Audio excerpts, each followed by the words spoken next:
ان چیزوں کو ایسے سمجھو، اگر یہ چیزیں پیدا ہو گئی تمہاری بڑی مشقتیں مصیبتیں دور ہو جائیں گی، ہاں دعا کے بغیر ہی دور ہو جائیں گی۔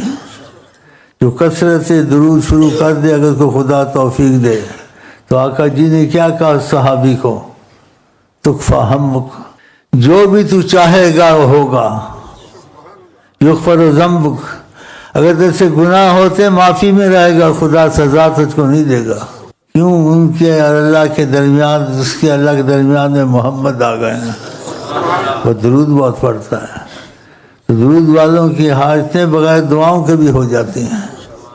اور ایسے کہا بھی ہے، من اثرت علیہ حاجتہ، جس پر کوئی مشکل آ جائے، اس کی مشکل حل نہ ہو، تو میرے پر درود پڑھنا شروع کر دے، خدا مہربان ہو جائے گا۔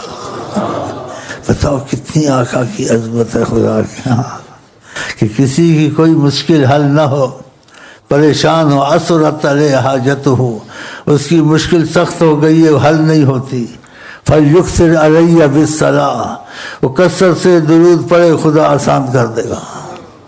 اور آقا جی جو کہنے ہو نہیں سکتا کبھی وہ بات غلط ثابت ہو۔ ہم سعودیہ میں بھی تھے تو ہم ایسے ہی کثرت سے درود پڑھتے تھے، کوئی مشکل آتی تھی تو آسان ہو جاتی تھی، ایسے آسان ہوتی تھی ہم حیران ہو جاتے تھے۔